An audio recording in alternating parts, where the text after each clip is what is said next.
जय श्री ओम नमः सिद्धेभ्यः। जय श्री ओम नमः सिद्धेभ्यः। जय श्री ओम नमः सिद्धेभ्यः। पंच परमेष्टि भगवान के आचार्य श्री गुरुवर कुंद कुंद महाराज के आचार्य श्री गुरुवर विद्यासागर महाराज के परम पूज्य जगत पूज्य निर्यापर श्रवण मुनि पुंग सुधा सागर जी महाराज की, समस्त मुनि संघ की जय।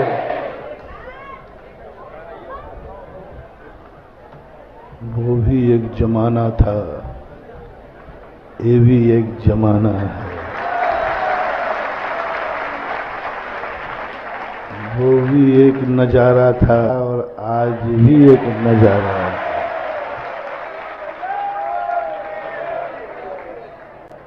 जमाना सदा एक सा नहीं रहता। जमाना की जो परिवर्तनशील स्थिति है वही वस्तुतः हमें नाना प्रकार के अनुसंधान कराती है और हमें विकास का मौका देती है और हम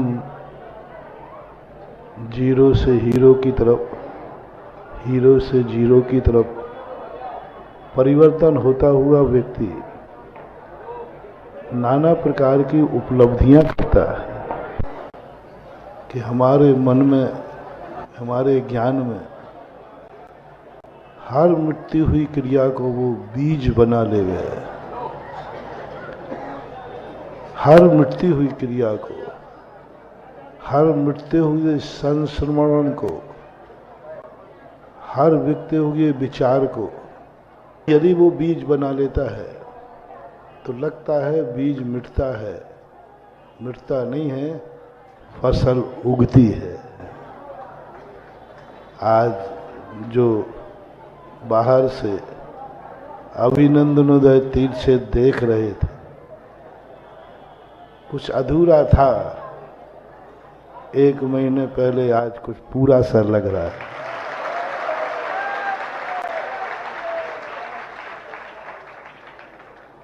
वो भी एक नजारा था और ये भी एक चातुर्मास का प्रवेश हुआ था। वो एक नजारा था, एक दृष्टि थी, एक सोच था चातुर्मास का। आज वह सोच नहीं है, आज सोच है पंच कल्याणक का। हर व्यक्ति का विचार बदला है, हर व्यक्ति का सोच बदला है और मेरे प्रवेश करने का भी ढंग बदला है। उस समय आए थे, चातुर्मास की विचार रहता है, साधना रहती है, सोच रहता है चतुर्मास में कुछ साधना करना है, कुछ उपलब्धियां करना है, कुछ साल भर के लिए कमाई करना है, साल भर के लिए अपने आप में एक शक्ति का अर्जन करना। साधु का चतुर्मास साधु के लिए बहुत बड़ी शक्ति का मास होते।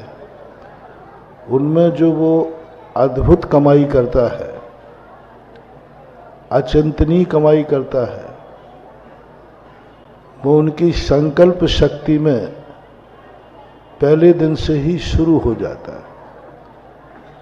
जैसे ही वह संकल्प करता है कि हमें अब 4 महीने एक स्थान पर स्थिर रहना है, उसका सब कुछ स्थिर हो जाता है, सब कुछ विचार भी स्थिर हो जाते हैं। सब प्रकार के विचार खत्म होकर कंसंट्रेशन ऑफ माइंड, एक ऐसी स्थित प्रज्ञ की स्थिति बन जाती है जिनका मन भी स्थित प्रज्ञ, जिनका ज्ञान भी स्थित प्रज्ञ, जिनकी क्रियाएं भी स्थित प्रज्ञ, स्थिति के अलावा कुछ है ही नहीं। उसमें कुछ मिटता नजर नहीं आता, सब कुछ शाश्वत नजर आता है। चातुर्मास की सबसे बड़ी स्थिति होती है सत और शाश्वत सत्ता की अनुभूति, स्थिति की अनुभूति। सबको स्थित कर दो, विचारों को भी स्थित कर दो, और जब व्यक्ति स्थित हो जाता है और उसके साथ ज्ञान की धारा और बह जाए तो स्थित प्रज्ञ हो जाता है। और स्थित प्रज्ञ जब साधु होता है, समझ लेना वो एक बहुत शक्तियों का भंडार अर्जन करना शुरू हो जाता है। बहुत सारी आत्मिक सिद्धियां, प्रसिद्धियां नहीं, सिद्धियां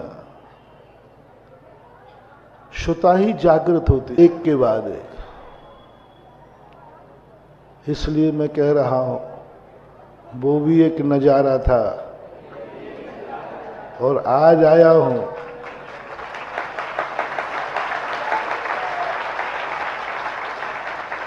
स्थित प्रज्ञ होने की बात ही नहीं आई ध्यान में।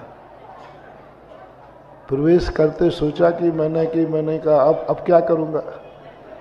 उस समय तो आया था तो बोला था चतुर्मास करूंगा और साधना करूंगा। अब प्रवेश कर रहा था स्टेशन के पार तो मन से पूछा अब क्या करेगा। बोले उस समय साधना किए, अब प्रभाव ना करे कोई और क्या करेगा। चातुर्मास साधना का समय रहता है और शेष समय, हाँ, तो साधना का तो कार्य ललितपुर में हो चुका और उसके बाद हम कई थाने बदल करके आ रहे हैं।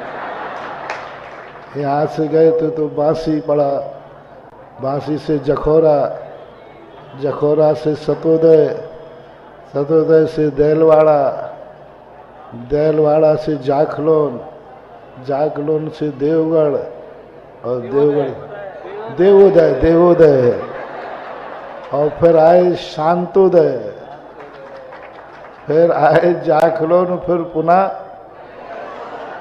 अब मैं यहाँ पुनः शब्द इसलिए नहीं लगा रहा हूँ, अब तो नया शब्द लगा रहा हूँ, पुनः शब्द नहीं, क्योंकि साधना के लिए आया होता फिर से तो पुनः लगाता।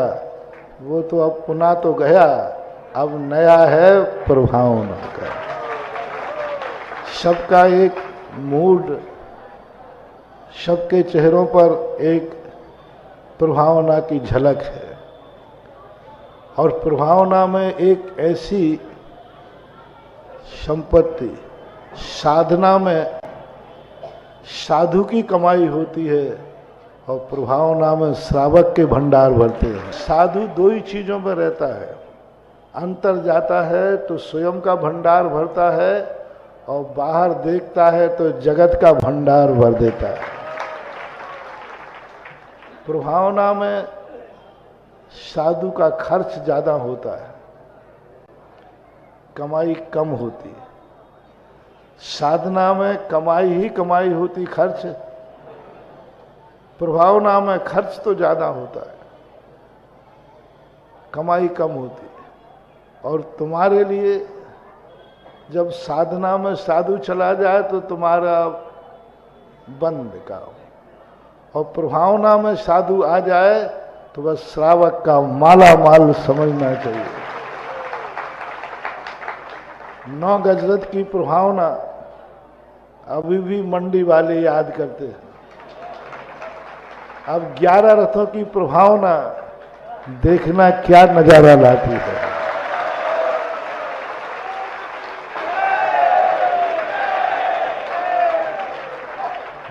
नौ गजरतों की फसल, 9 गजरतों में जिन्होंने बोया था उनकी इतनी फसल हुई, इतनी फसल हुई कि अभी तक भी उनके चेहरों पर लहलहा रही है। और अब 11 रथों की जो फसल है, प्रभावना है, आप ग्रस्तों के लिए चारों तरफ की ये कहना चाहिए सारंग है, सारंग। ये 11 गजत मैंने कहा, साधु जब प्रभावना को आवे समझ लेना अब बहुत बड़ा इस जगत का भंडार भरने वाला है। क्योंकि साधु जब प्रभावना करता है तो उसकी दृष्टि बहिर्मुखी होती है। जहां दृष्टि होगी वही सृष्टि होगी। अंतर में दृष्टि चली जाती है तो सृष्टि अंदर की पनपती है, और बाहर दृष्टि चली जाए तो सृष्टि बाहर की पनपती है। प्रभावना में बाह्य दृष्टि होती है, और बाह्य दृष्टि का अर्थ है जगत का, श्रावक का, भक्तों का एक ऐसा जीवन निश्चित कर देना कि वे हर उतार चढ़ाव में हमेशा अपनी जिंदगी का झंडा ऊंचा करके चलते। 9 गजत के 9 गजत का इतिहास भी ललितपुर ने बनाया था, और 11 रथों का इतिहास भी ललितपुर बनाएगा।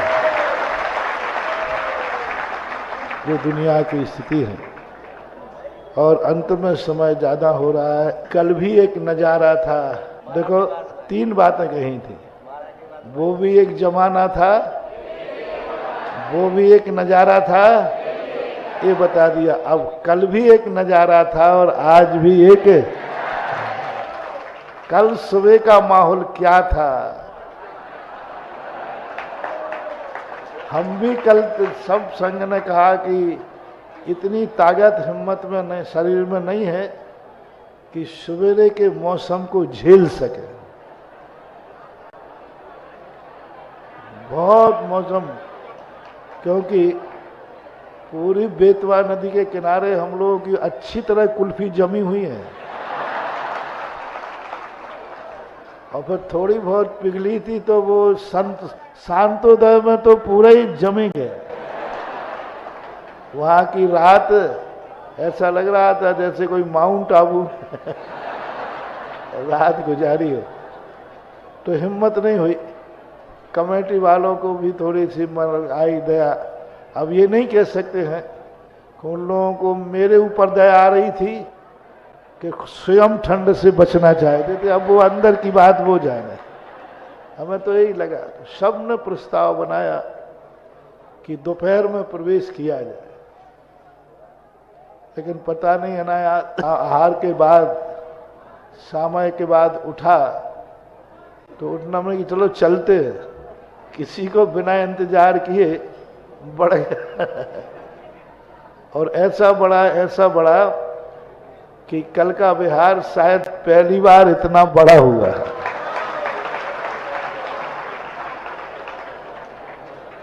और रात में सब लोगों ने लेट लगा, बाकी हम तो यहाँ बिल्कुल ठीक, मौसम ने तो ठीक समय पर अपनी छाता खोल दिया था, लेकिन आप लोगों ने टाइम कल के मौसम को देख के रखा।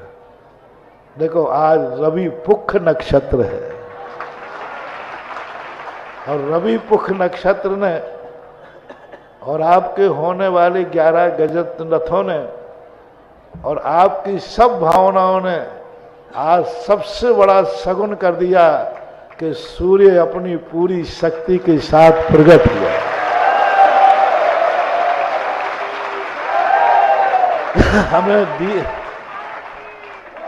हमें दीप जला करके प्रकाश करने की जरूरत नहीं पड़ी। सूर्य सबसे बड़ा दीप बिल्कुल निर्बाध रूप से, पहली किरण में भी धुंध नहीं थी। पहली किरण सूर्य की निकल रही थी, बताया एकदम स्पष्ट सूर्य निकला।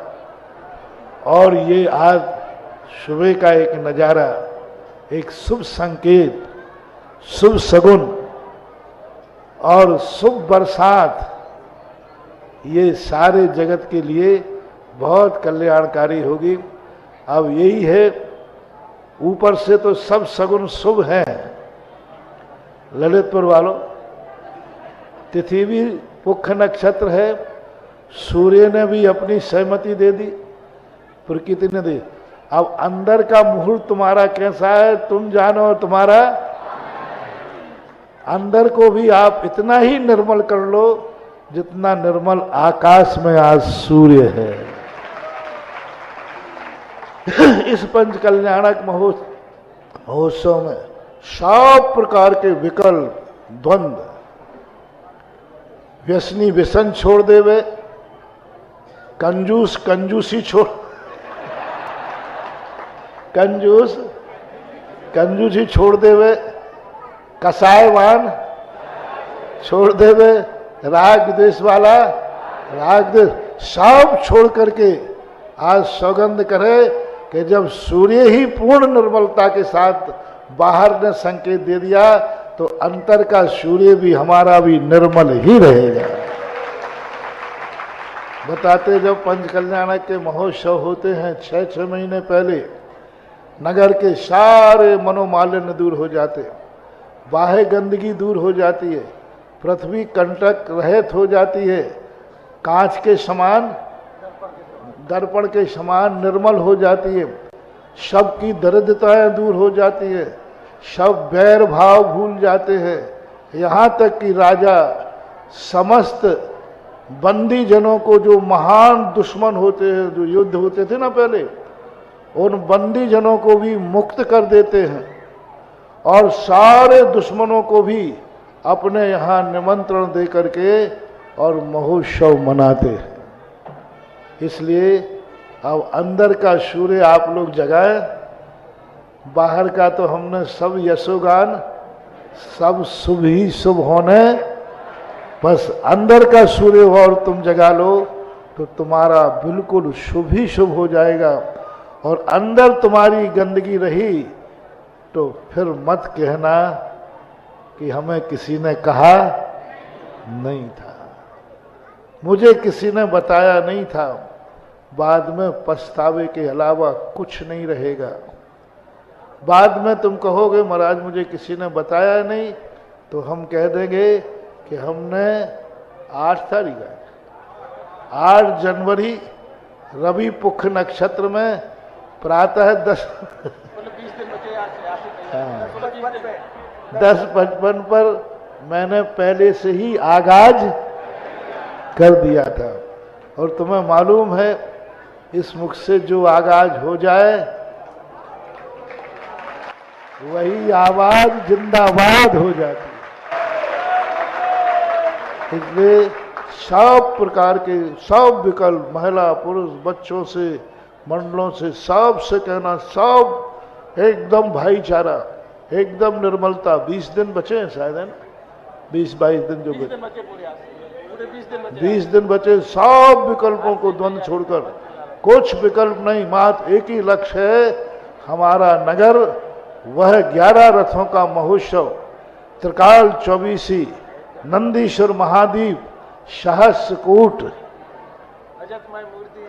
रजतमय 24 और जिनगम में, हाँ। और 2 लोगों ने तो कहा है कि 2 सोने की मूर्ति और बनी है ललितपुर में, बड़ी बड़ी 51 इंच की सोने की मूर्ति बनी है, ऐसा लोगों ने कहा है। 2000 किलो की सोने की मूर्ति बनी, ऐसा हमें किसी ने कहा है, अभी मुझे पता नहीं है। शादी की तो पता है, लेकिन 2000 किलो की एक मूर्ति 2000 किलो की है, ऐसी 2 मूर्ति सोने की बनी है, ऐसा हमारे कानों में सुनाई पड़ा है। अब वो क्योंकि लोग अपनी आंखों से देख करके आए और वहां जब जयपुर में देखा तो सबने यही कहा, भैया इतनी बड़ी सोने की मूर्ति कहाँ की बन रही है,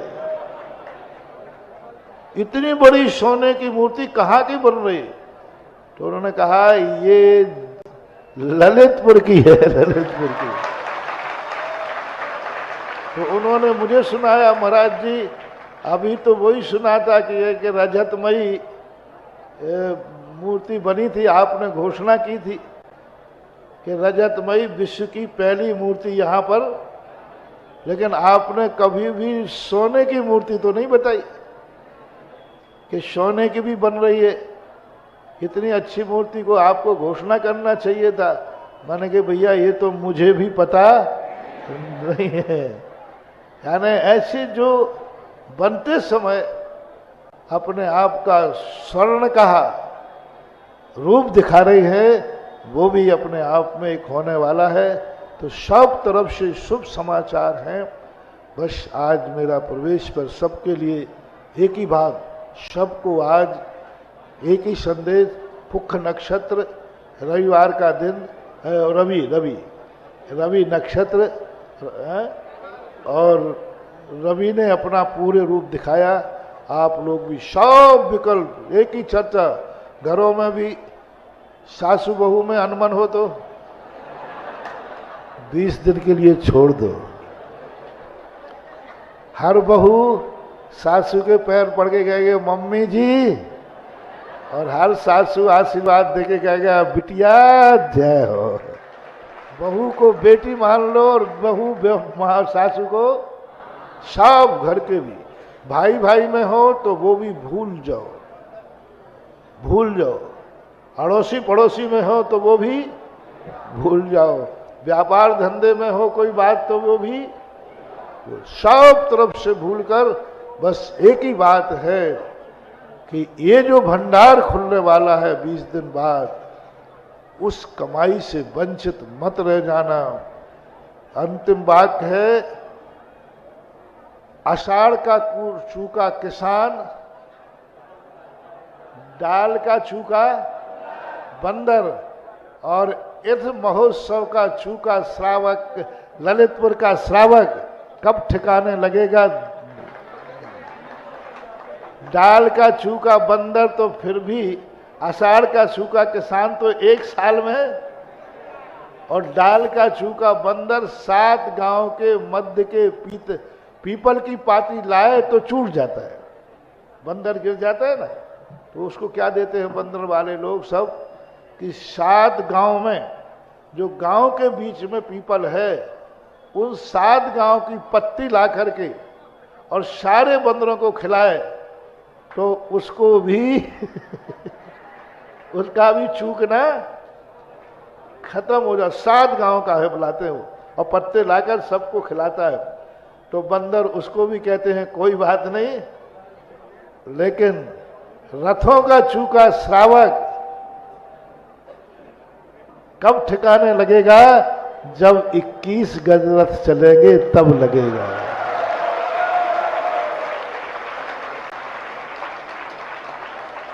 कितने कितने कह दिया, अब कह दिया तो कह दिया। 21 रथ मतलब रथ, इसलिए 21 रथ चले तब ठिकाने लगेगा। इतना इंतजार करना पड़ेगा, इससे अच्छा है 21 दिन संभाल लो ना। 21 रथों का इंतजार करने की अपेक्षा 21 दिन को अपना मन निर्मल करो, वात्सल्यमय करो, आनंदमय ऐसा बनाओ, सारा ललितपुर में एक ही सबकी आत्माएं इस लाभ लें, सबका जीवन आनंदमय हो, सब सुख समृद्धि हो। मैं तो यही दृष्टि से सोच करके अंतर जगत से बाहर की तरफ आता हूँ। या तो मुझे लाभ हो और मुझे नहीं तो मेरे भक्तों को लाभ हो, 2 में से एक कोई होना चाहिए। बस आज इतना ही, सबके लिए आशीर्वाद। महावीर भगवान